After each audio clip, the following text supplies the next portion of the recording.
Thinking of doing a live stream in a little bit, but I wasn't completely set up. Maybe would have been a little later until I noticed that the squirrel, my new friend, has returned, and I figured if we're gonna do a live stream, we might as well start it off with getting the squirrel another nut.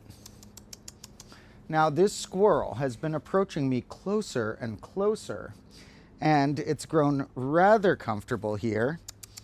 It scampered over there for a bit. We'll put a nut in an easy zone for it now. Tuck a little nut in the clocks up there. But I think it'll come back in a moment. There's also a cat, one of the cats, the one that was stray but got adopted, who ran up the tree to watch the squirrel. But he wasn't really trying to get it or anything. Sometimes he chases it a little bit, almost like a game, it seems. The squirrel doesn't even try and fully get away. But right now, he was just sort of meditatively watching the squirrel. And I'm pretty sure that squirrel will return in a minute. Because you see, it was coming back and forth over the last little period. It already came out here, and I ran to grab it some nuts real quick of these full unshelled walnut variety that I've gotten it. And when I ran to gather it some walnuts and came back and get the computer and stuff, there had been a walnut on the table at some point. Then I left and the walnut was gone. So I'm pretty sure the squirrel went all the way onto my, or by table I mean desk, all the way on the desk here. And that was my goal, was to lure it all the way there. And when I came back one time, I saw it sitting on top of this chair, too. And then I fed it another one, but I didn't get it on camera. It's been grabbing all these to stash them away. And you see, what we have to do momentarily, this isn't necessarily our main topic of the stream, but I did want to set up the intro to this squirrel, who I'm almost positive is going to flock back a few more times looking for those little nuts. It may get a little more scared at the time when I start talking like now, because it doesn't always like the voice, but I think it's growing to trust my voice. In fact, earlier, it wasn't here, and I was shaking the nuts, which don't make too much of a noise, and I was making like a clicking like noise, trying to simulate a squirrel, like little like chittery clicking noises, and it came very shortly after I started doing that. So I almost think that I managed to like do a correct little call that it's learning to associate with a cool human giving it a nut. Now, I also have some other fruits here, which were partially for me, but if or when the squirrel does return, I did also want to conduct a little quick research on which of the fruits I have here might be okay to feed to it as well. Fruits are a rarer treat for squirrels. I read that nuts, you can give them a pretty decent amount. If you have a pet squirrel, for example, I'm sure that's a slightly different thing than a wild squirrel, because wild squirrels, you know, are breathing different types of air and different types of exercise and everything. But as far as a pet squirrel, it looked like they have a nutritional pyramid, sort of like they used to teach in schools for humans. I think some of the old nutritional pyramids may be somewhat debunked by now, but they had some systems where it's like your grains on the bottom, your fats on the top. And it was supposed to be a pyramid to show how much you were supposed to portion different nutrients throughout your day, or food groups. And somebody designed one of those for pet squirrels as well, which I'll assume kind of applies to wild squirrels as well, and means that they want more actual things like vegetables and nuts and just a little bit of fruit. Fruit counted in, at the top, it was their special treats, which some nuts might count more on the treat end for a squirrel, but pretty healthy. Also apparently helps sharpen their teeth in a good way and keep their teeth doing well to break these open. This is an example of one that I found after they'd gotten done with it. So they like shatter off part of it, and once they've gotten off enough of it, they just sort of start gnawing in, because they got small enough little fangs. Now, as far as fruits go, although you're not supposed to give them a ton of fruits. It looked like in a small amount, they love fruits, and they're going to be eating them anyway. They eat the fruits in my front yard. Can't control it. They don't. I don't think eat the apples. I'm not sure. Maybe those are just too big for them to carry around. They definitely eat the figs, and they eat the guavas. So, and various little things. So I know they like fruit, and they'll be eating some fruit anyway. So as I get to know these squirrels, you know, I love fruits as well. If I don't spend much money on food, I try and keep it low budget, cook a sandwich at home or whatever. But if I ever buy something interesting food-wise, it is typically a rare type of fruit or something, because that's what I find extra interesting and something that I can throw into a stream that some people may not have seen. Someday I want to have tried twice as many fruits as I've tried. And so this squirrel may get spoiled. It may, when it gets a treat, get all sorts of different fruits. But we do have to conduct some quick research before we do that, because not every fruit is edible. I'm going to need to re-pull up the thing that was my food pyramid-ish thing. However, I do need a second to finish preparing and plug this in and stuff, because I was almost ready to be set up to do this live stream, but I really only turned it on right away because the squirrel was in the background there. And it had been hanging around, but now maybe got more scared when I started talking or something. So what we're going to do is, while I grab the cord for this computer, we're going to let it be a little quieter. And when I come back with the cord in like 1 to 2 minutes, you might see a squirrel in the meantime. So it might come to get these. And I'll be back in a minute or two to plug in the computer, and then I'm going to talk quieter when I get back, just for a little bit. We'll keep our voices down for like 5 minutes so that the squirrel will possibly creep back into the background.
combo lords. Like I said, I'm going to talk a little quieter for a moment with some squirrel noises thrown in. I don't know exactly if those are squirrel noises. I might need to study my squirrel accents. But when I did that earlier, it seemed like the squirrel liked them. I was doing those clicking-ish noises, and the squirrel seemed to flock over. So I'm thinking that hopefully it'll return in a bit, and if not, that nut will vanish later.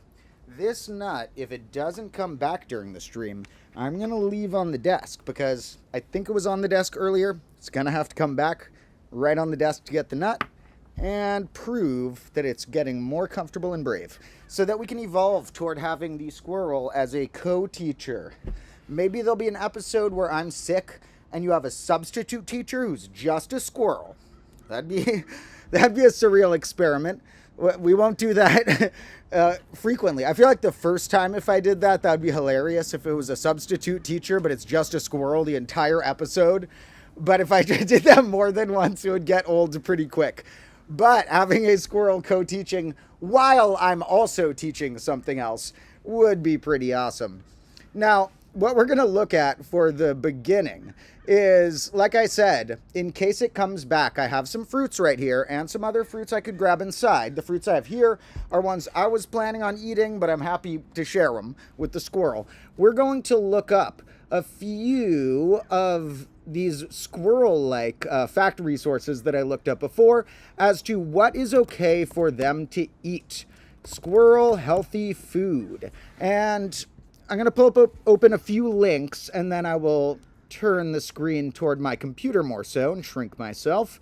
And on these links, we have henryspets.com, healthy diet for squirrels, avianandanimal.com, feeding guidelines for pet squirrel, and we'll look at fruits and veggies for squirrels on squirrelrefuge.org. So, let's shrink me. Actually, I need to make one of these. Ooh, boy. The stream was a little haphazardly started because I started it so quick because I was like, the squirrel's here, the squirrel's here. I want people to see this. I love when the squirrel's here. And then the squirrel left as soon as I started being kind of loud. So at that point, I realized, all right, we're fully into the stream. No squirrels to be my co-host right here. Funny enough, there is still the cat that was perched up here, Sassafras, is still hanging out up there.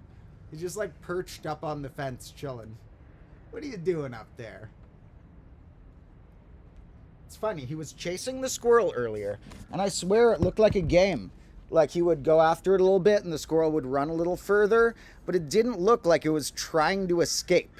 It looked like it was, going a little far so that he wouldn't actually be able to tag it or whatever if they're playing tag, but letting him continue some sort of game. So here's this food pyramid I mentioned. Now, first let's note that there was this thing that was, I believe this old version I was taught at least is debunked. I don't know if there's a newer food pyramid that is better. Let's see what they look like now. So the food pyramid typically looked like this. And it was up, whoa, oh my God, this is so cheesy sounding. This is like modern society in something about modern language in a nutshell right here, is they used to call it the food guide pyramid. And in 2005, they started calling it My Pyramid. Sounds like an Apple product or something. And then that turned into My Plate.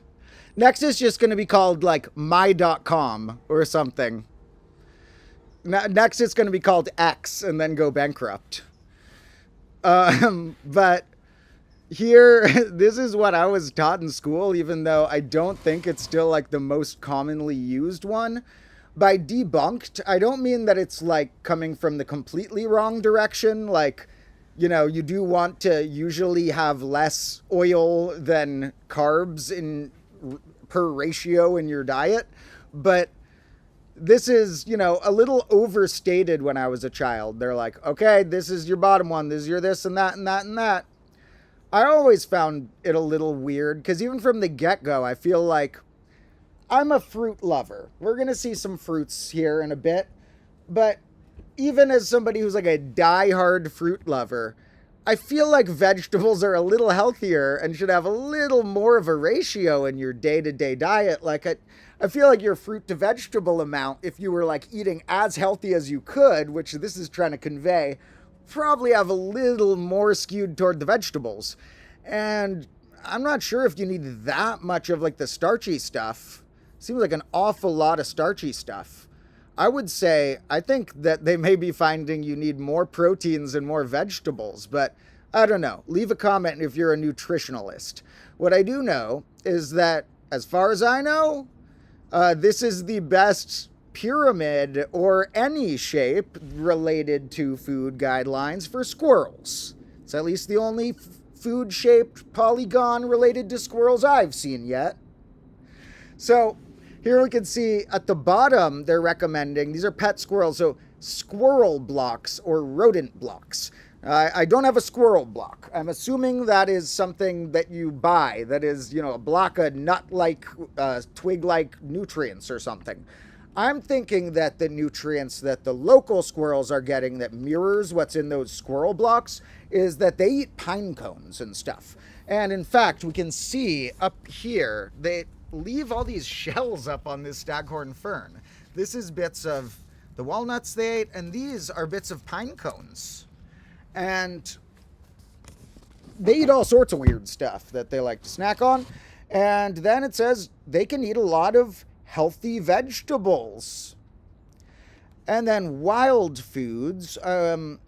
Wild foods, I don't know how I can control that. It sounds... That seems hard even for a pet squirrel owner to control. You just like let it out and watch it hunt and check that the amount it hunts is in that ratio. Or do you have to catch the wild foods for it? You have a pet squirrel. It's like, okay, I got to go out and hunt myself another couple insects and pine cones for it again. Now, we can control healthy vegetables and nuts/treats. They're putting nuts in more the treat category. What's going to be very hard for me to gauge if I'm trying to not give them too many treats is it's hard to tell when it's the same squirrel or other ones.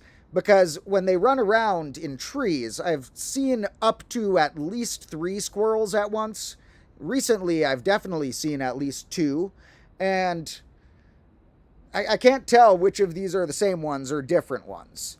Maybe it's just one squirrel who's getting overfed and all the others are too shy. Maybe one is sharing all the nuts. Or maybe it's different squirrels. They look pretty similar. So maybe I need to figure out a way to identify them. Like, how can you tell from a squirrel's face, if you had to look at it, memorize a detail about its face? Then when you see the next squirrel, be like, does that match? Do they have like different eye colors or something? So we'll have to see if we can gauge if our squirrel friend is singular or plural. Speaking of singular or plural, I actually have a funny prop related to that I will show a little later. So squirrel blocks and rodent blocks, we may want to consider getting one of these, but in the nearer future, we can get them stuff like this. I think they like these things uncooked. It says you could give them lightly cooked if you wanted. I doubt they would like the lightly cooked for most of these more than fresh. Frozen even, it says you can do, but nah, I bet they like the fresh more. Unless maybe it's a really hot day and it wants to gnaw on like a frozen carrot or something. And it says, wash them, avoid canned. Some seeds and pits can be toxic. Here are some avoids. Bell peppers. Not going to feed them that. Eggplant, collard greens, okra, rhubarb, spinach, Swiss chard, turnips, and white potatoes. Looks like even further than avoid, we have one that is a toxic category. Certain types of acorns. They can eat... So I looked this up. It's weird. It says acorns can contain this toxin, a deadly poison that can affect squirrels, so that is bad. And it also looked like in general, even at its best, that acorns come from different trees and even a really healthy acorn, they like them more from either like the red one or the non-red one of some type of tree. So we'll definitely skip the acorns. We don't want them eating any wild mushrooms, whatever a cardboard palm is, a sago palm, or any of these things, or flowers from a florist.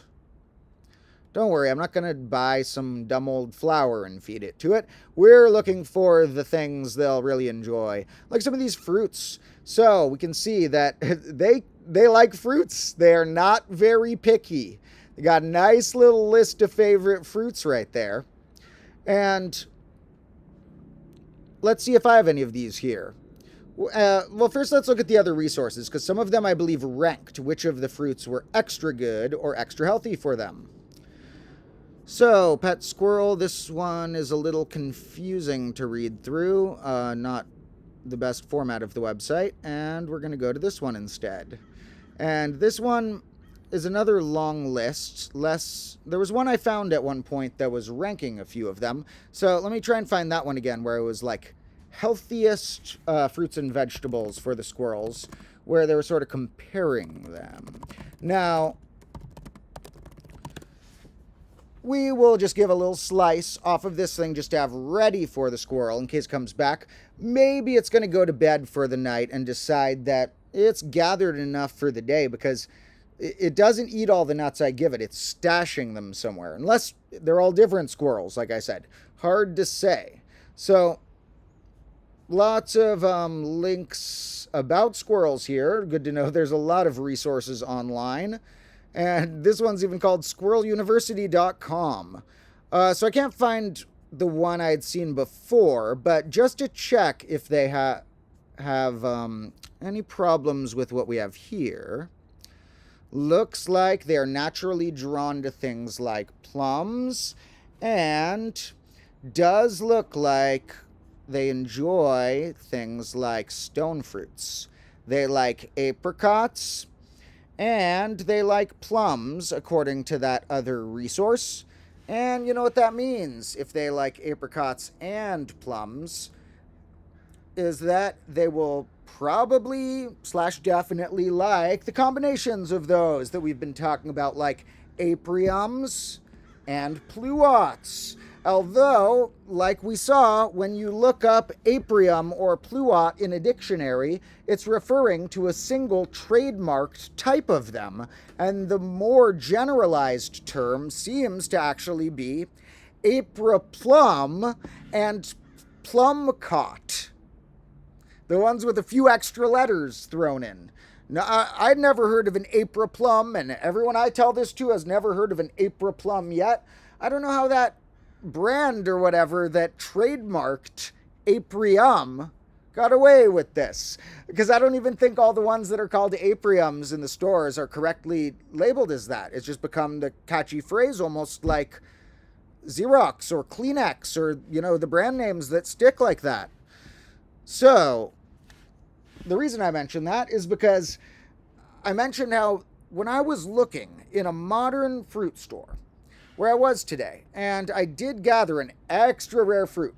There is one I have here that I have never tried, never even tried something in its exact type of category.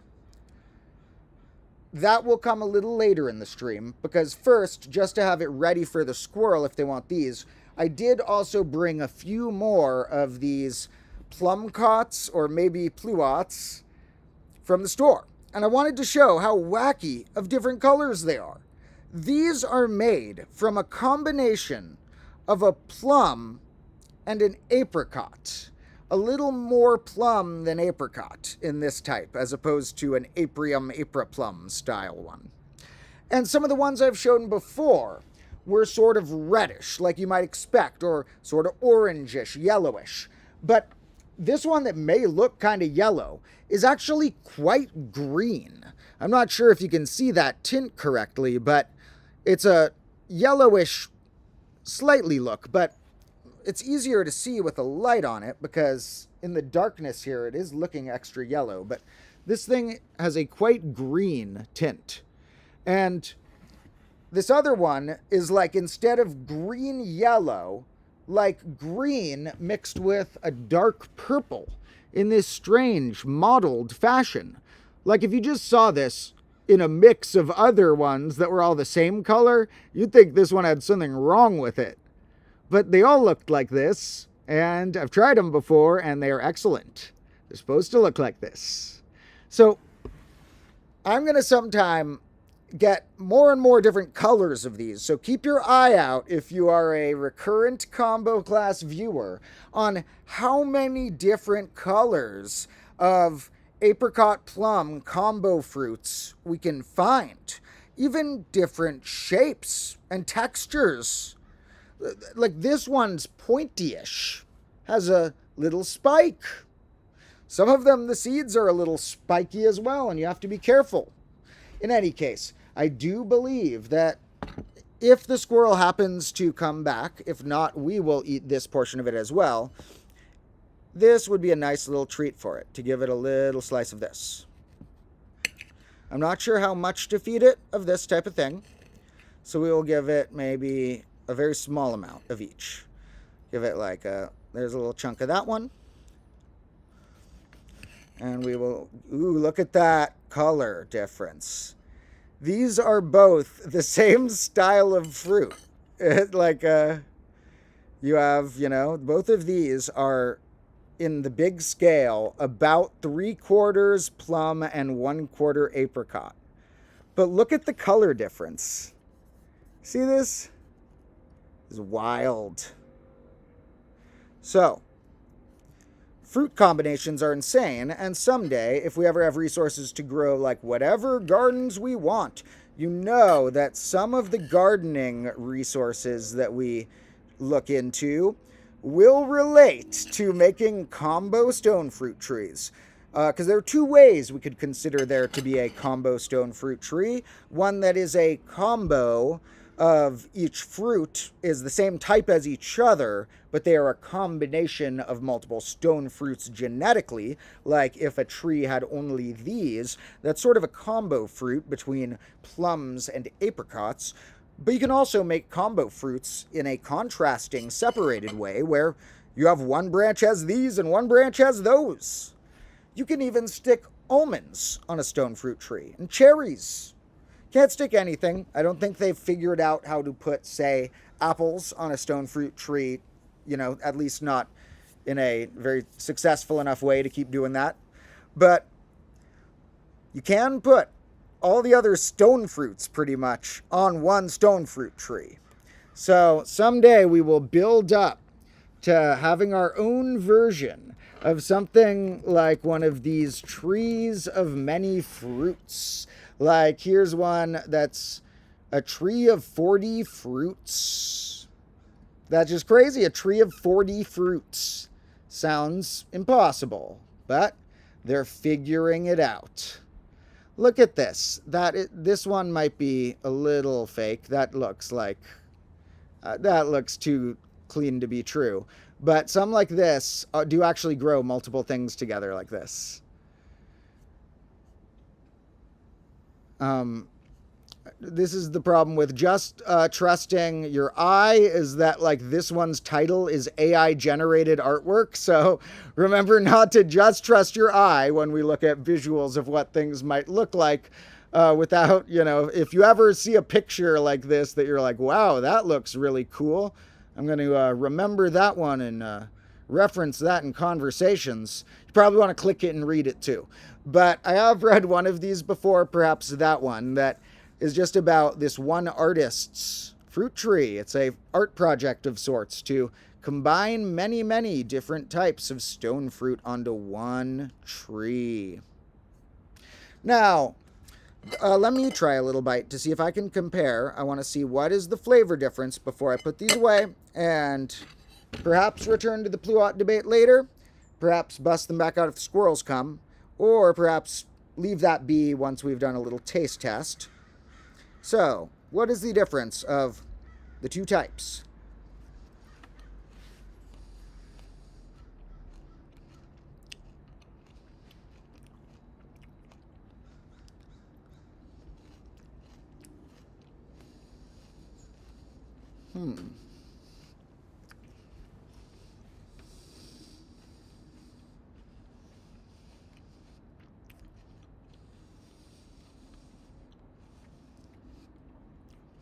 these tasted very similar. I could not detect a huge difference between them, which is funny because their colors look so different. But this one was a little lighter tasting, like a summery, lemony, that subtlety that something like a cucumber has. This one was a little more like hearty, had a little bit of more like a little more perhaps cherry-like flavor or raspberry-like flavor mixed in. Both very good. Excellent that they're spending resources trying to figure out how to keep combining these into new colors, shapes, and sizes and everything. Now, let me take a look at our chat real quick, and then we can move on to looking at a few other things here. Taking a peek at our chat. Somebody asked where I get my clocks from. Well, many of the clocks have actually been given to me as gifts from whether some viewers have mailed me clocks at the mailbox address that I have to send stuff. So shout out to those combo lords. Some of them are gifts from friends and family as well. On my last birthday, my parents got me a few broken clocks for my birthday, which sounds like a joke of a present, but they knew it was the correct present and it was true.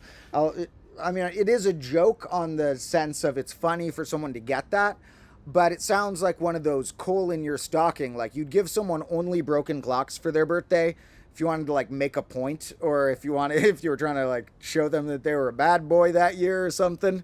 But no, they gave me broken clocks because I was a good boy and because they knew that was a great gift for me. One man's broken clock is another man's treasure.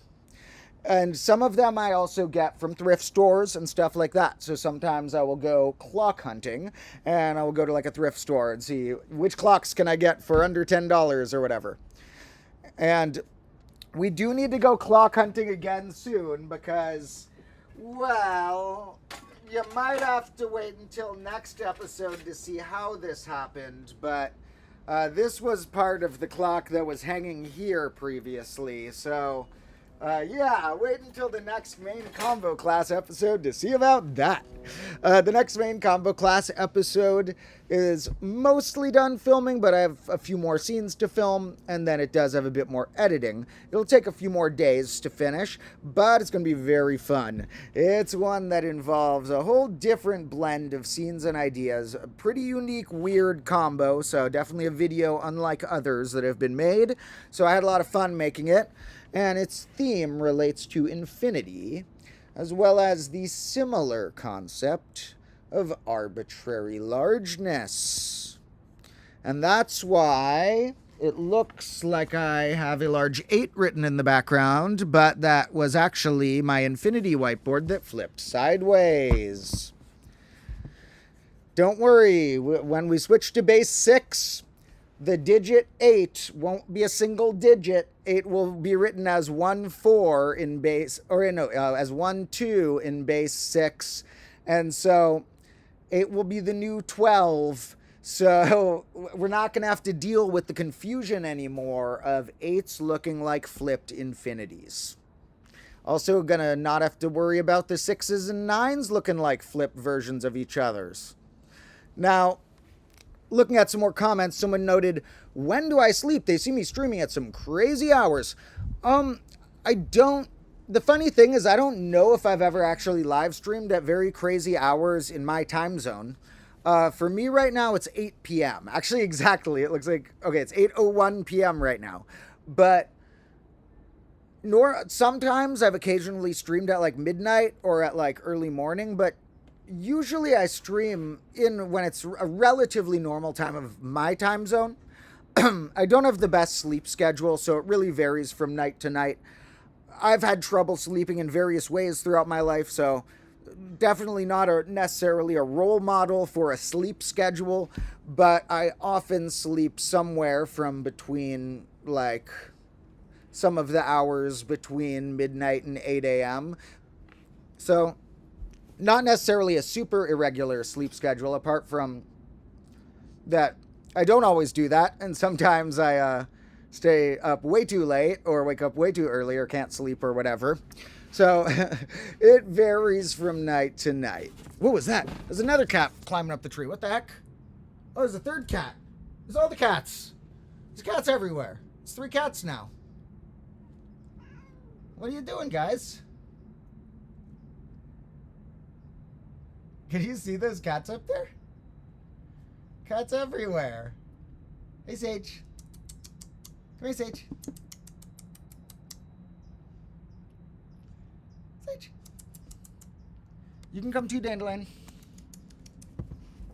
Oh my god, he's on the Staghorn Fern. I've never seen him on there. What are you doing on there, Sage?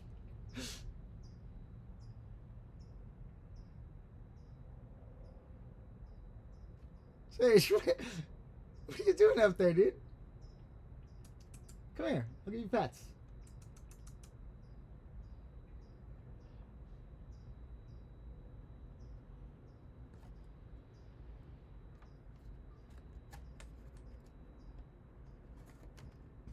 Whoa.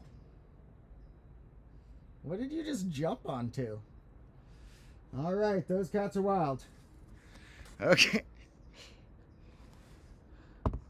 All right, in any case, maybe Dandelion will come over here, but it's kind of dark to see the cats. In fact, I'm going to need to think about the lighting situation before long.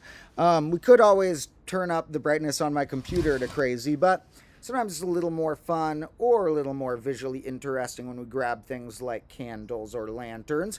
So we might grab those if it gets too dark too soon. Now, looking at the rest of our comments real quick.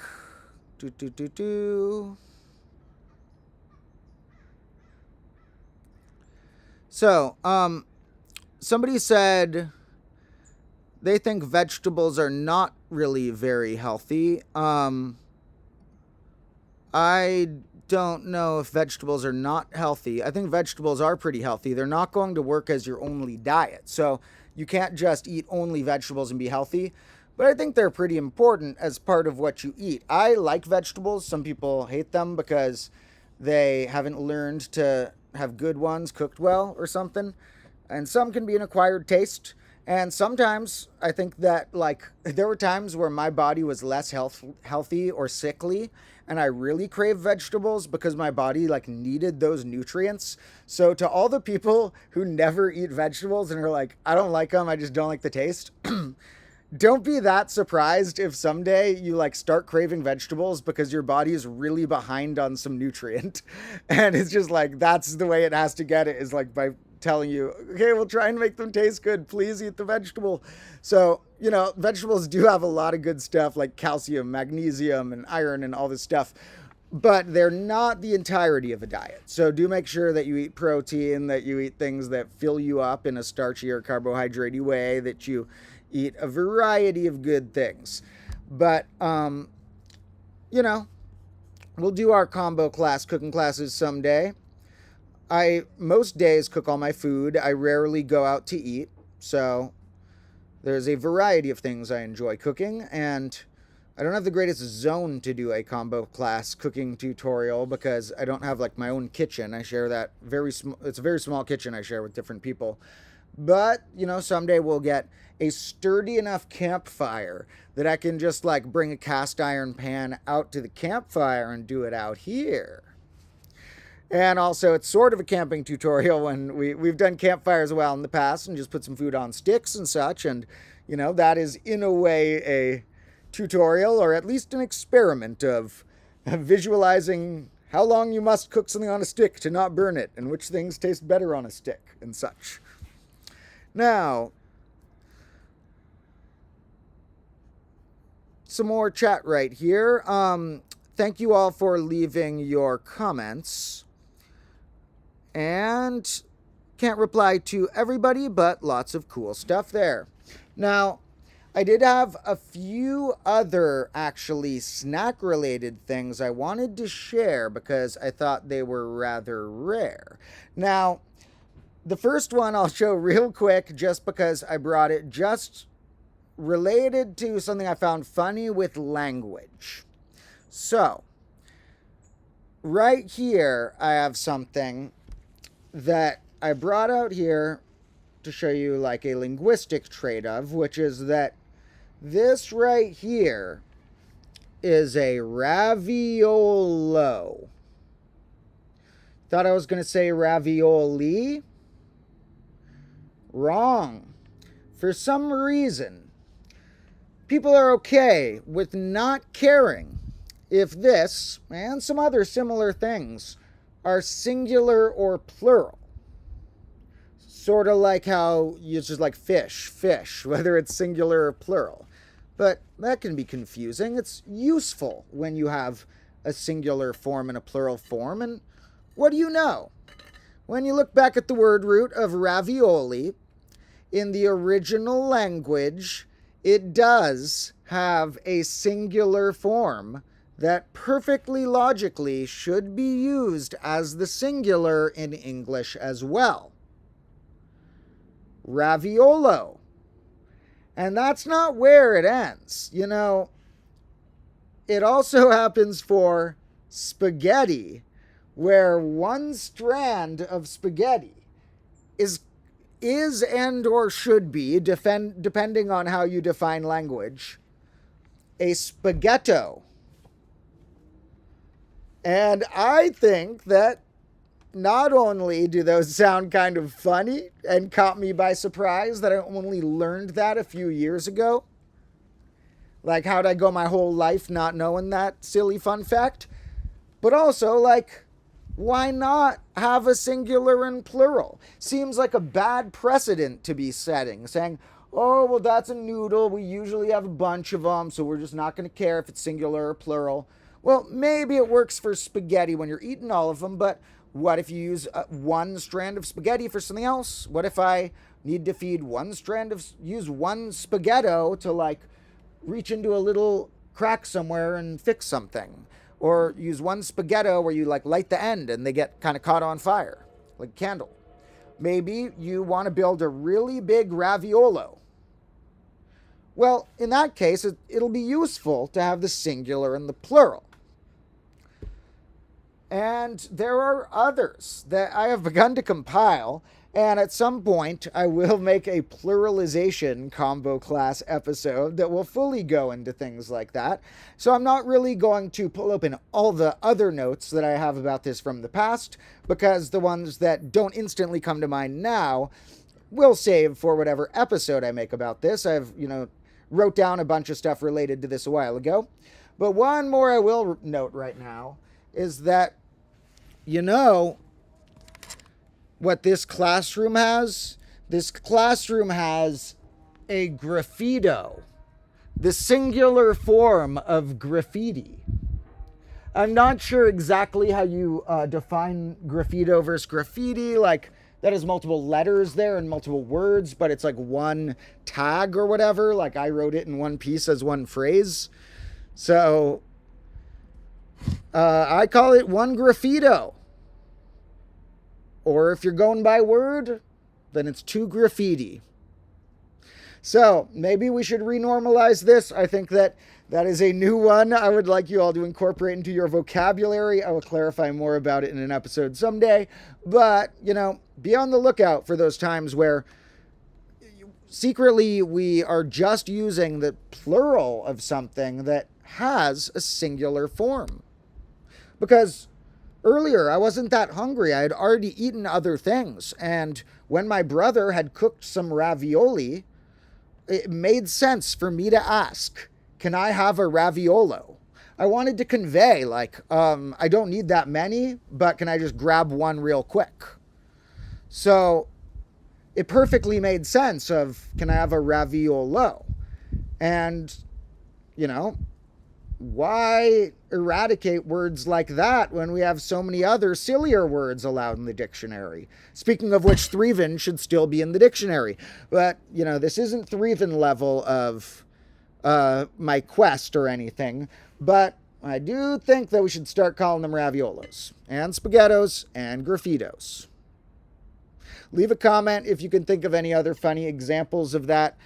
Also, in that episode, when we make a pluralization episode someday, we will definitely have to go into weird pluralizations of animal names, because boy, are those wacky. To like, okay, so goose is going to go to geese.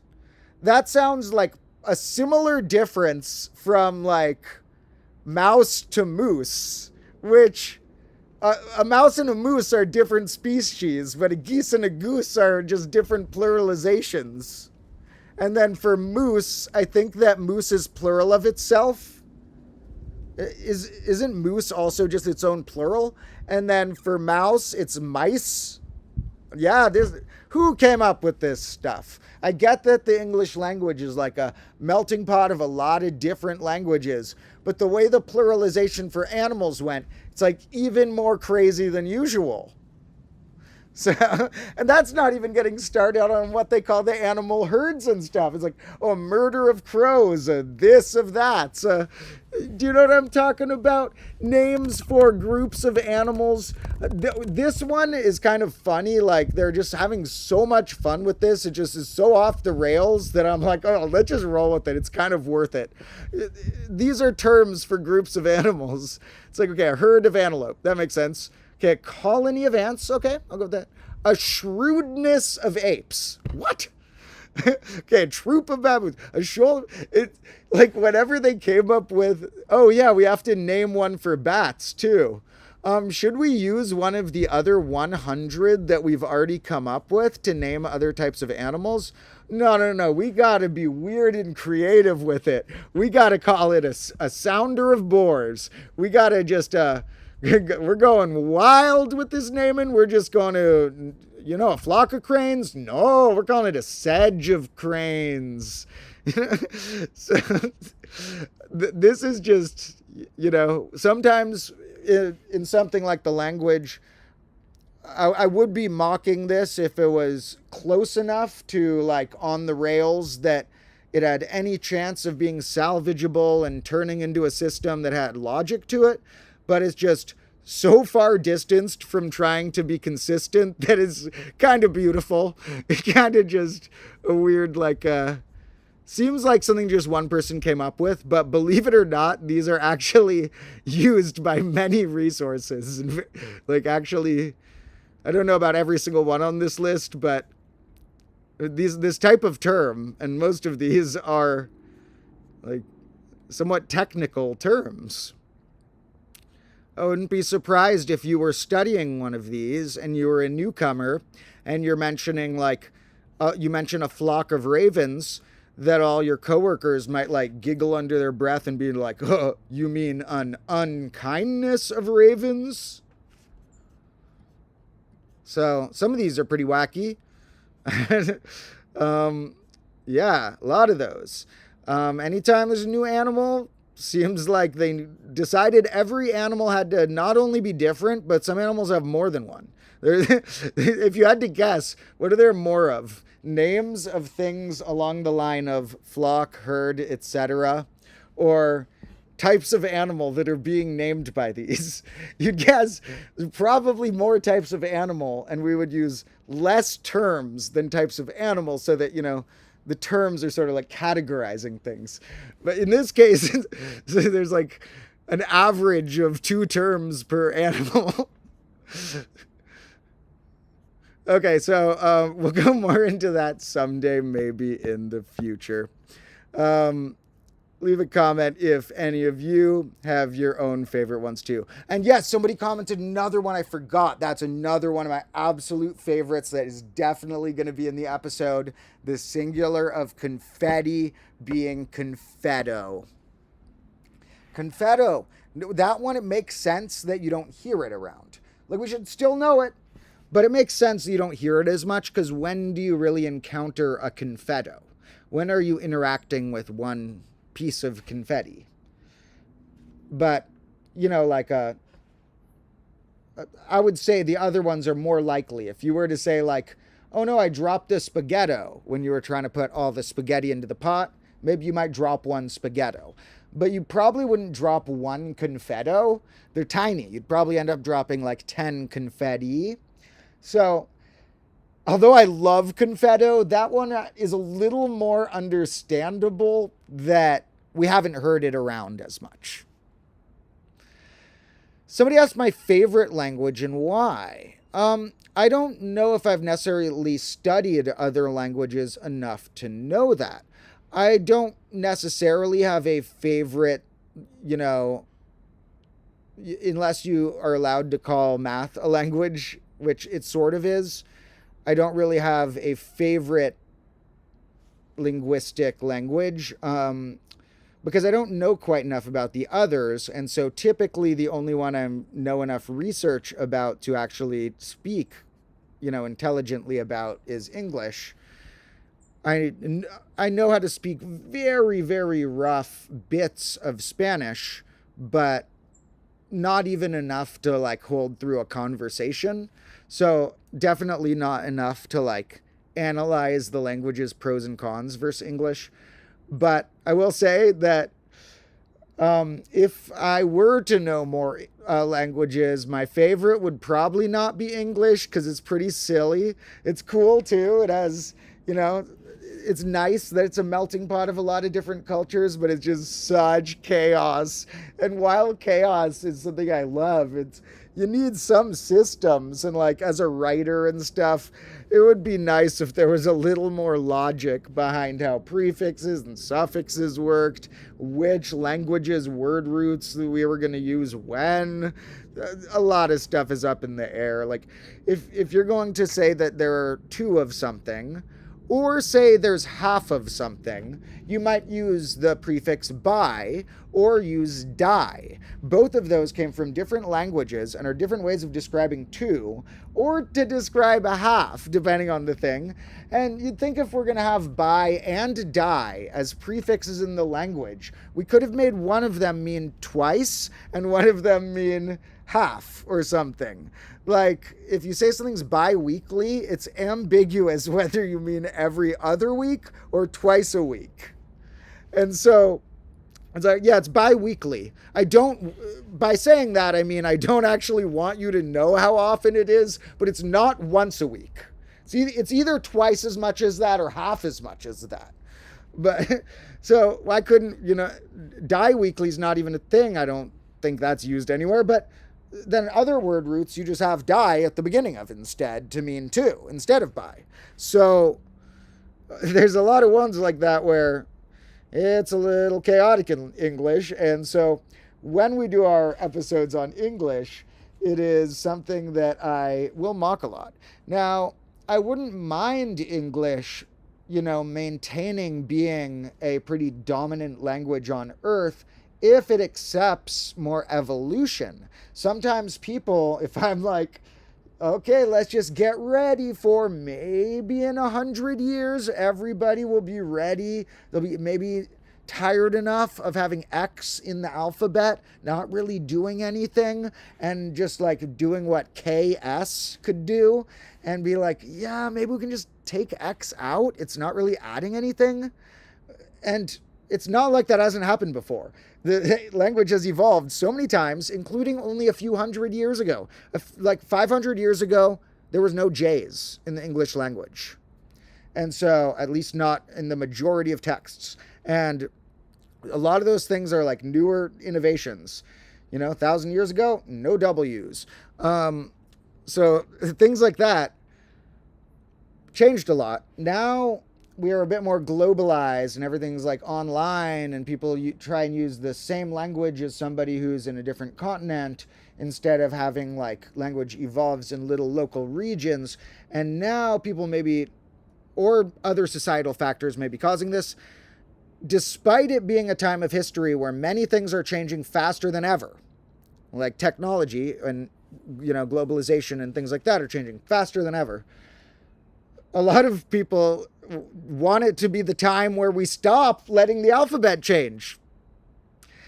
And it's, in my opinion, a little selfish. It's that everybody wants it to be what they learned because, it'll be a little bit of a hash to want the next generation to have to learn exactly what you learned in school if you don't think it's idealized. So you got to plant trees for the next generation. And some, like switching to base 6, could take many years to convince people. But I don't see why it's so outlandish to say that we should kick the letters C and X and Q out of the alphabet, because those are the 3 letters that are just copying what other letters can do. And maybe we can add some letters, and then we don't have to do all that silly stuff with H's. We'll just give a letter to th or something. You know, why? Well, let's reassign X. If that's going to... Well, actually, no. That letter has enough uses in math and in other contexts. That symbol of a thing, we do not need an alphabet. It's already doing too many jobs. But you could reassign other letters, like the shape that we're using to, like, sh, or like a sound that didn't get its own letter. So, those are very funny things to me. And like I said, when we go through language stuff, I am more prone to be in a laughing, mocking, somewhat frustrated in a comical way mood about the whole thing, compared to when we're talking about math or nature. I might be like a little more happily wrapped up and absorbed within it. Whoa, what's happening? Whoa, what's happening? Accidentally clicking things. I'm trying to grow myself. There. All right. So, let's see what's next here, because I want to grow myself and get back to the chat. It's better not be playing anything, like an ad or anything. I accidentally clicked a video open or something. Let me get that out of the way and get back to our chat. And in any case, I do have another really weird fruit while we're on that type of topic that I've never tried before. But I think I'm going to run and see if I have any more candles around, because the candles are a very nice way to brighten it up back here, instead of having to resort to cranking up my thing further and further as it continues to get darker and darker. So let me run and grab us some more lights. We are going to chat about this other type of fruit that I've never tried before, as well as some other fun topics, such as some things related to infinity, maybe some more playing with graphs, and some more natural philosophy and stuff. So hang around for a moment, or if you leave early, make sure you are tuned into all the stuff linked in the description, and I love you all. But I will be back in about 2 minutes, and maybe 3 minutes, and be ready to cut open a type of fruit I've never had before, which is quite exciting for me.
Okay, combo lords. So, I actually realized I have 2 rare fruits that I want to try.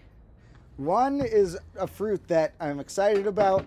One I'm a little nervous about, because one is a fruit I've never tried before. That's the excited one. One is a fruit that I've tried before, but a part of the fruit I've never tried before. So, that one I'm a little more nervous about, but we'll see how that one goes. Now, the first we'll start with the one that I'm a little more excited about, because I'm going to pull open some resources about how I should approach this. Now, what these are, and I did take a photo of the name, it was really good timing, because I got like some normal groceries and some pluots and such, which those count in the normal grocery category. And then I also got my weird fruit of the week, which was this one I'm about to show. And I took a photo of it so that I would remember the name, so I could like remember to tell the stream. And that photo came in handy because when I was checking out, the person at the register didn't know how to beep out the weird fruit because it's such a weird thing that people don't buy that often, I guess. Or that maybe they don't have in stock that often. There's a little part of the store that has like more tropical, maybe they can only import at certain times or certain suppliers, stuff like that. And so I always keep an eye through there because they have different things at different times. Now, this one, let me pull up in some resources to confirm something I read, which is that I should be able to eat the peel. And to begin, let me note that a food that is technically a fruit, but typically you'll have had it in a sort of processed form, so you don't really think of it as a pure fruit that you may have had before, are what are called dates. You know those like shriveled brown dates that they're honestly a little too sweet for many people's taste. You see, like dates, and I've seen them growing on a tree like this. One time I even picked them off a tree like that and tried eating some of the inside once late at night, and it was technically edible, but typically you see them in like this form right here, where they're all dried, and typically I believe a lot of sugar must have been added or something. They at least are in some process to be like this, I think, or to a degree it's also a later stage of life of the date. They go through stages where they are more looking like this right there before they get so wrinkly. Now, the types that we eat that are all wrinkly, probably if you ate them at an unprocessed or unwrinkled stage, would not necessarily be good. However, what's up with this type? Well, here they're like yellow barhi dates. Well, what's up with this thing called a barhi date? It is one of the types of date that is edible at many stages of its life. You can eat these when they're just barely ripe. You can eat them when they're a little more ripe. This is what I was reading earlier. And you can eat them once they've gotten more wrinkled and perhaps looking like those other ones. And I was trying to confirm that the skin is edible. Let me Google that. Is skin edible? I know the pit's not. Yes, the skin on. You can eat the skin. Yes. Now, with that said, I have never eaten a non-wrinkly dried date. And so these were surprisingly not very expensive. I hadn't seen them around there much. Maybe they had just been able to import them from some supplier or whatever. And these are barhi dates, however that's pronounced. And I was quite excited to see what these are like. I didn't know how to tell if they're ripe or not. You like gauge that or not. So what I'm going to do here is just try and find the one that looks like softest. None of them are super soft necessarily, but they are a little, I can feel a little give right there. And we're going to try and see if this is ready to bite into. And if for some reason it tastes underripe or something, we can always maybe leave these hanging on for a little bit, and perhaps they'll ripen a little bit even though this vine has been plucked. I would say off the vine is often a term for them ripening, but funny enough here, they're still on the vine, but you'd kind of consider this off the vine because the vine has been cut off from the rest of the plant, which is ironic because off the vine in this case sort of means only on the vine and nothing else. But anyway, let's see how this thing tastes. I'm going to go for the idea that we can bite right into the skin of this.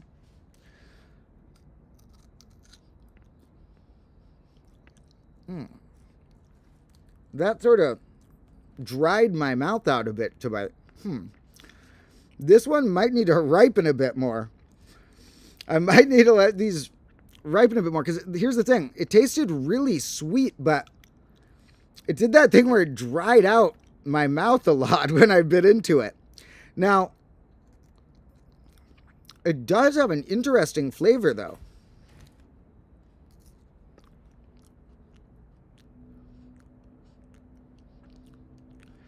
I'm going to try peeling a little bit of the skin and biting in and seeing if that removes any of that sort of like astringent taste where it's sort of like dry and not really bitter, but sometimes that happens to different people reacting to different things, different amounts too. Like I get that a little extra from random things. Like if your mouth's ever felt dry from like spinach or lemons or random things, some of those are like miniature allergic reactions that aren't like dangerous for you, but people just have really mini reactions to stuff.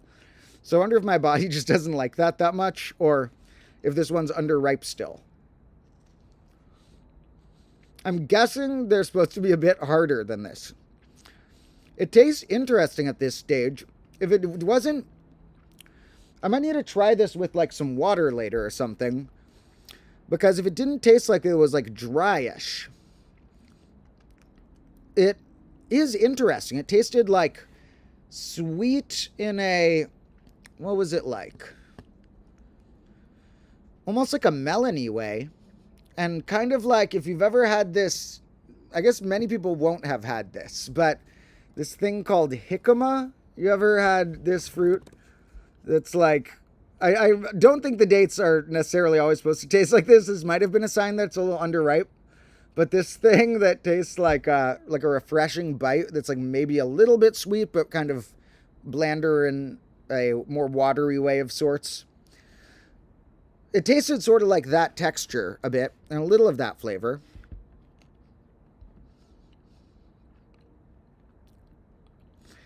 I think I'm going to have to leave these out here for a bit and see to what degree I'll get them ripe. And what we'll do is, since it's already edible enough, and I am going to try this a little more later with some water, see if that helps the mouth stuff, but it's not quite at the state of ripeness, one might hope, but we'll try one of these each day or two, each stream or so, and see as they continue to evolve a little bit. Because many fruits like this sometimes can do most of their ripening off the vine, as we were saying is an ironic phrase here. So this one, we may have to hang from a tree, because that would be a good thing to, or I feel like this part might snap. Maybe from here we can. So maybe I'll hang this from a tree, and then we can simulate our own date tree. And I'm not going to do it right now. If I do it in the darkness, it's just going to cause chaos. Also, if I leave it out here, maybe those squirrels would try and take the whole thing back to their stash. Maybe I'll have to leave it indoors or something. I'll see what makes sense. I'm fine with sharing a little bit of this with the squirrels, but they can't carry the whole thing back to the stash. Now, we'll try these as they continue to ripen a little bit. And I'm also going to look up ways we could try cooking them or try to do other sorts of things with them, because I've never tried really doing anything with dates. I've always assumed they were one of the like more ignorable fruits that just comes in that super sweet, kind of good, but a little over the top form, as opposed to something that I would have fresh. So leave a comment if you have any ideas for anything I should try cooking one of those dates in, or if you have tried any strange versions of dates that others may not know as well. Like I said, the only other time I tried one raw was a long time ago. It wasn't this like Barhi date type, but like as a kid, I had some of these that I'm pretty sure were dates that I tried, but I didn't eat the skin. I tried eating a little bit of the inside, but I'm not even positive those were dates I ate. Here, we'll try these as they continue to ripen.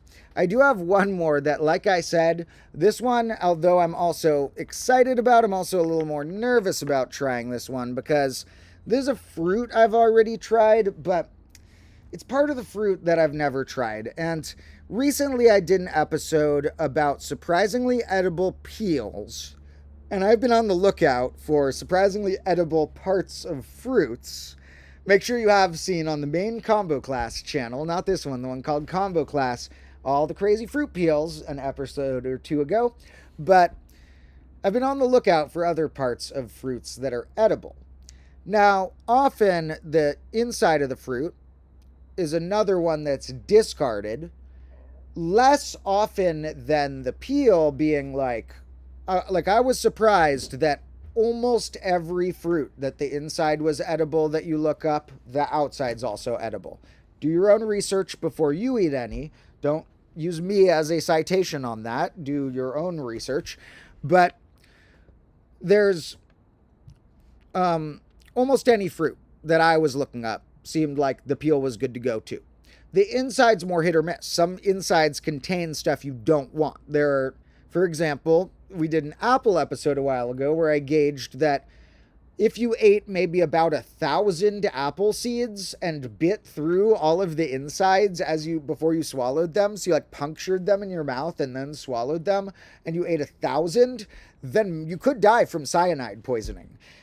Not that likely somebody is going to eat 1,000 apple seeds in the same day, but you know, stuff like that can have mild problems with some of them. Similarly, you don't want to eat stone fruit pits. Pits like this can actually have a decent amount of, it's either the cyanide thing that's in apples or something different, but similarly toxic. Something in the center of the stone fruits. I think it would be a problem if you even ate like 5 whole peach pits or something and fully, cracked them first and then ate the inside or whatever. I don't know the cutoff on those, but I know that some pits are more problematic. So you usually ignore the pit more as a go-to. And then there's seed-like things that are ignored. And the one I'm about to eat is probably one of the last, it might have been the last seed I was hoping was edible when I looked it up, because it's like, I'd be happy to look up and be like, oh, it turns out that an apricot pit's edible. Let's try it out. But this is a kind of like weird type of gross seeming seed that I'm about to show you. Out of all the seeds, it's a sort of distinctive, weird one. That out of all the seeds, it had to be this one that I looked up and found, ooh, it's super edible and some people consider it healthy. So, of course, I had to try it. And if I was going to try it, I had to show you folks. And the fruit that I'm referring to is a papaya. It is a sort of melon that is already an acquired taste to many. It took me a while to learn to like it. And if you need a good papaya for it to be good. It's like not a fruit where a mediocre one is very good. And even if you have a good one, some people don't like it that much. It takes a few of them to like them. It has sort of distinctive smell and taste that takes a little while to get used to, like an acquired taste style or whatever. But I've grown to really like a good papaya at the right circumstance.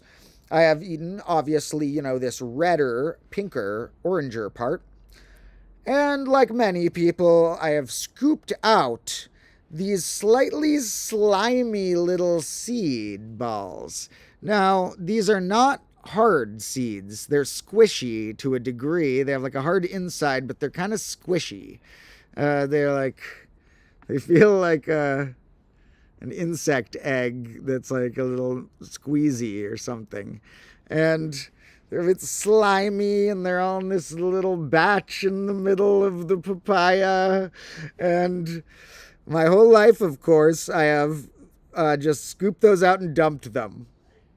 But then when I got a papaya today, just to eat the papaya, not intending to work into the stream yet, I looked at the seeds and I said, oh, that's another part of a fruit. I haven't looked up whether it's edible or not yet. Looked it up, and it looks like they actually have a good number of benefits. It looks like eating papaya seeds is something some people do. Is it good to eat papaya seeds? Now, of course, this is not where you should get your data. Like the top result on Google right here, like, ooh, the first question that pops up there.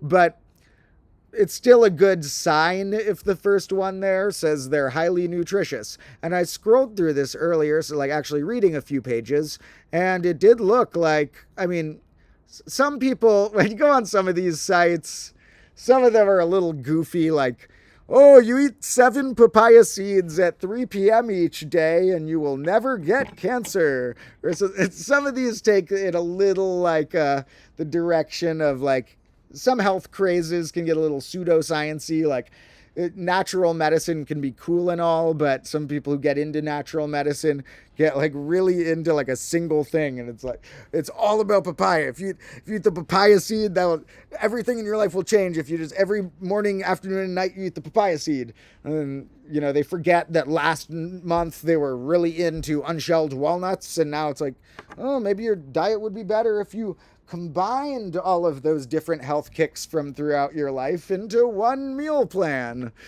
But so some of the pages you can also find on things like this when you look up, like, does this have surprisingly nutritious benefits? There's some sites that are like, probably on the side, they're probably selling like papaya supplements or something, but they make it sound like some holy godlike craze. No, they didn't go that far on this one, but some stuff's like that. When you look up some interesting tropical fruits, some of them are also because some of these fruits seem like sort of like, oh, it's foreign and it doesn't grow in my country as much, so it has this sort of more mysterious air to it because I've never seen it on a tree myself. But sometimes scammers will play into that mysterious air of foreign things by being like, oh, you're American? You never heard of dates that grow like this? Well, let me tell you all about my date supplement plan for $19.99 a month. So I'm stalling because the point of this was that I want to try these seeds. They're supposed to be healthy. They're a surprisingly edible part of something that is going sort of the opposite direction of our recent skin of fruit experiments. So it seems like a logical next step is to go from, the middle is always the edible part pretty much. And, sometimes you step out, we're stepping in. So how do these little slimy things taste?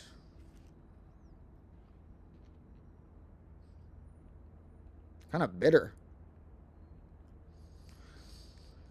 One of the sites said peppery when they were describing it. I can see that. It's very pepper. It's like minty. Wow, that is not very good. Whoa. I'm only going to eat one of those. I need to wash that out, wash that down with some Pluot.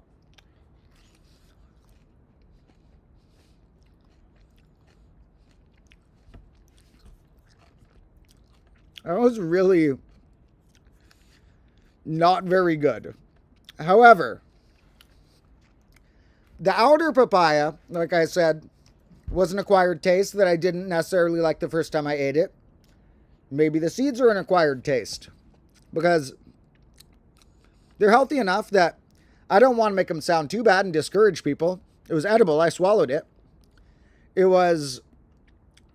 tasted like really like sort of medicine-like, minty, like almost like toothpaste or something. It was like this, like minty, medicine-y, peppery flavor. And it felt like it had a lot of mini seeds in it. It was almost like this was like a little seed packet or something maybe, because I could taste all these miniature little, more crunchy things in it. Yeah, I'm only going to have one of those right now because that was not the best thing I've ever tried. But if anyone wants to try their own, leave an opinion. Like I said, do your own research first because I am not a botanist, to quote. However, apparently, these seem to be healthy. And I'd like to hear, if any of you ever try it, your ranking of it. I'm giving it a not very good, but you know, that's not to say I won't try it again. I'll probably try it once a year, and we'll see if I ever get to like it. Once a year, I'll eat one papaya seed, approximately once a year. It's not going to be, oh man, it's papaya day again. I set my alarm. No, okay, about once a year, I will eat one papaya seed, and then we'll see if I ever grow to like it enough that I decide on a given year to eat more than one papaya seed. If there's ever a year where I eat 2 papaya seeds, we know it's on a good track. So those were my little experiments with that. Let me try and get my chat back. I lost the chat earlier. Thank you all for joining me and leaving random comments. And lot of good thoughts. Great to have you all here. Somebody said you can't die from pits because by the time you digest them, they will be pooped out. I'm not sure if that's true if you broke the pit before you swallowed it. I think that's true for a whole pit. But I think that if the pit was broken, I think you could digest some of the toxic part before it got digested. So I do think that's why I said with the apple seeds, they're similar. If you swallow an apple seed, you don't get any of the amygdalin, which is the compound in them that converts to cyanide when it hits the bloodstream. And if you bite through them, you get a little amygdalin. Like I said, I think it would take hundreds, if not thousands, of apple seeds to give you any chance of cyanide poisoning, but to maybe be on the lower end of the cyanide poisoning spectrum, maybe a couple hundred apple seeds could do that. It was hard to gauge from the resources because luckily they haven't conducted they don't have any big data points for this. Luckily, there was no massive cyanide poisoning death where they got to get a large sample size on this based on apple seed overconsumption or anything. But, you know, hopefully they will never have too much data on how many apple seeds it takes to kill somebody. Hopefully that remains vague. Now, somebody said they'd like to see me eat a hot pepper. We can do that. I like hot food, but it's one of those things where I've tried to eat like mildly hot peppers before, like not ghost pepper type, like just like jalapeno pepper type stuff. And for one note, jalapeno peppers really vary. It must be the different where they grew or how ripe they are or something. But I've had jalapeno peppers that tasted like, oh, that's not that bad. I could eat that whole thing. It's just like a little hot.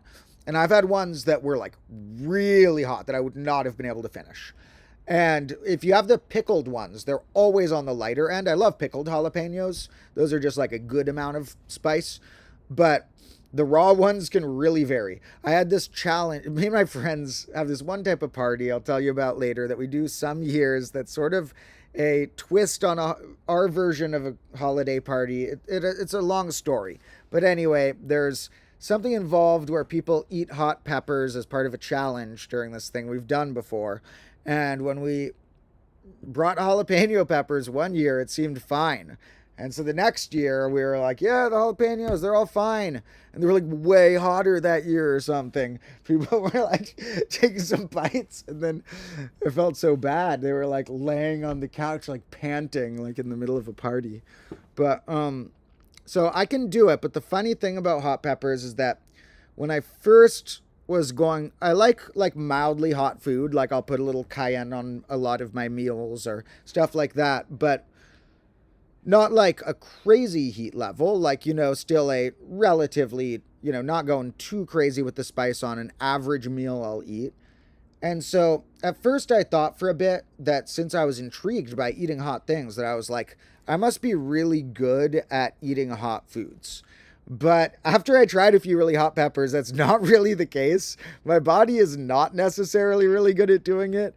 It turns out that it's just that I like challenging myself in absurdist ways like that.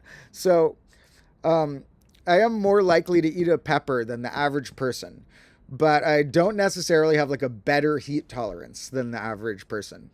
So we're gonna have to start small with like a Serrano or Habanero or something, because it'll take me a while to build up to any ghost pepper type status. Now, I do also have, my friend gave me a while ago, and I haven't used this yet, but because I wanted to split it with a friend, because I didn't know if I could do the whole thing myself, so I might try and get a friend to like split it with me. But I have one of those chip of death, one chip challenge things from like a year or two ago. It's like a year or two old, but I'm pretty sure that like ghost pepper dust isn't going to expire on that thing. It's like death wrapped, and it's like just using this like crazy extract on it. I don't know. I'll look up if they get less hot over time or something. But I have like a mildly expired hottest chip challenge chip. If you guys have seen those, they come in a little casket. The box like says stuff about how you'll die if you eat it and stuff. And it's, those things seem really hot, because it seems like not only like really hot, but like some types of heat are easier to swallow to at least get it past your mouth and throat. But it's like a really dry chip with all this like dusty powder, like extracty residue stuff on it. Seems like it would just be really like dry and hard to chew down. And while you're chewing it down, you're like, because you want it, once it's down, that you're not past the worst, but at least you've like gotten past the first stage. If you're still chewing it, you're still at the intro. Now, we can try stuff like that, maybe, when we get to another fun subscriber milestone, maybe we'll eat a really hot pepper. And let's see. Somebody says $20 if I eat a spoonful. Do you mean a spoonful of these things, or a spoonful of what? Of when we were talking about cayenne pepper or something? In any case, we can do challenges like that another day. But somebody said, would I be more likely to eat a hot pepper than a person? Certainly. I mean, I wouldn't be against if like somebody died in a lab, and right before they were about to die in the lab, I mean, like in like a hospital setting, that was like, and they were like, my only wish on earth is I want my body to go to be food for people. And like, as soon as they had already died, the meat was like instantly put in a freezer. And it was like their dying wish, and they begged me. I would like eat a steak made out of a human if it was made incredibly morally somehow. But that's not going to be able to be set up. So no, we are not going to be eating any people or anything like that. And somebody asked, what's my day job? Running my different channels and just doing, catching up on writing some books I'm working on is sort of my day job. I was teaching private lessons of different sorts, like music lessons and math lessons, until not long ago. But, somebody in the comments also noted, they said I'd eat a hot pepper more than a regular person would. I get what you mean. Yeah. I gotta be careful with my language, that I meant I would eat a hot pepper more likely than a person would, not than a person. It is true though. I'm more likely to eat a hot pepper than a person. That's also true. But anyway, my day job is, I also went through a lot of crazy surgeries last year, and was having I had to switch a bunch of stuff in how I was doing my lessons, and it was really crazy year or two. But recently, because my channels are really new and they're doing good for being less than a year old, I have stopped that to focus just on my channels, as well as writing projects and music projects that I'm finishing up. So, somebody said, what instruments do I play, or just theory lessons? I play piano and guitar and some other string instruments, and I make beats and stuff and other things mildly. Those would be the main ones. And we will do more music lessons before long. Somebody requested in a comment on one of the other recent streams that we are overdue for, I said I was going to do another beat making tutorial of sorts, but in the tutorial, more like I do it a little of explaining and then more so just watching my process of me making one from scratch, which you will still learn from, but I can't really explain all of it until we've done music theory lessons first to just give a backdrop. Otherwise, starting at like ground zero, well, we won't even start the beat until I've explained so much about scales and stuff. So, but tutorial-ish look at me making a beat from scratch. We'll do another one of those soon. And somebody asked if I sing. I do sometimes. Actually, more often rap than sing. There are a lot of projects I have made that involve my rapping and or singing that are under old other names and new stuff that will come out at some point too. But I can't talk on that particular topic for too much longer, even though I enjoy the questions, because I think I've discussed that not too long ago. And in general, somebody also noted, they said termites taste peppery. Hope you're joking, unless there was a good reason for you to eat a termite. Maybe it was like one of those, like, if you had, for some reason I'm imagining like you just found a termite somewhere, but maybe termites are the thing that like you get it's a weird dried bug or whatever. Like I've eaten crickets that were dried before. Crickets just tasted sort of like popcorn. They tasted like kind of like crunchy and like that popcorny taste. So, cricket flour could be the future. Be ready, folks. Cricket flour, it turns out, has a lot of protein, and it turns out that it might be easier to make on a given amount of land. Growing the crickets required for the cricket flour, you might be able to make more flour per land than growing like wheat to make wheat flour.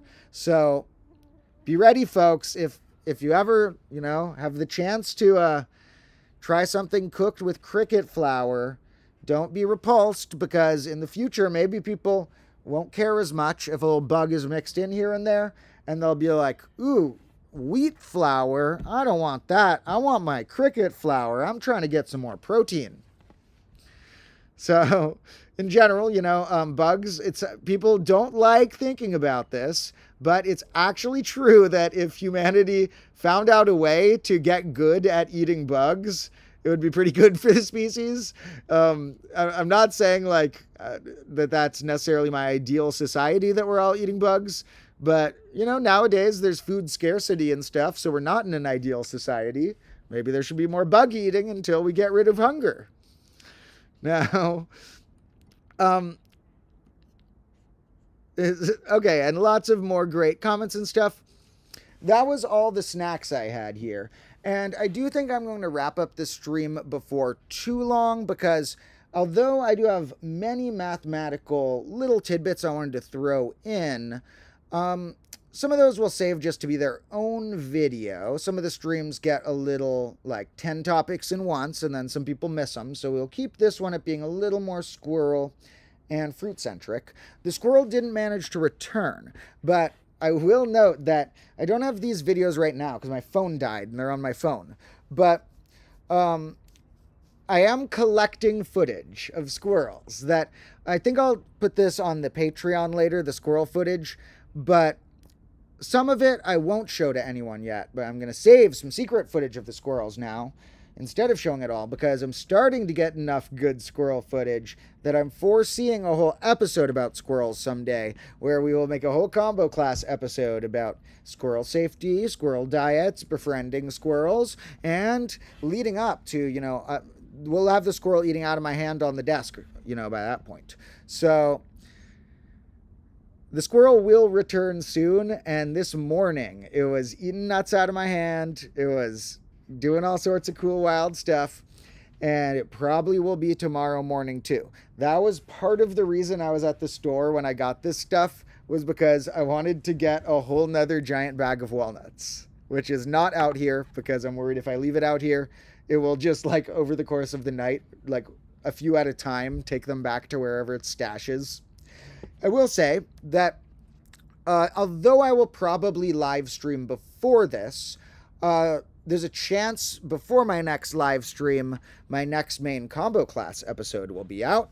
And so to prep the brain for that, I want you to be on the lookout and the thinking out about things that are infinite around you, and a few divisions here where not only could infinity maybe sometimes come in different tiers of different sorts of infinity, which is a topic we were going to be doing in an episode pretty soon, but not in this episode. This episode is not about Aleph naught versus Aleph 1 and continuity, continuum hypothesis, stuff like that.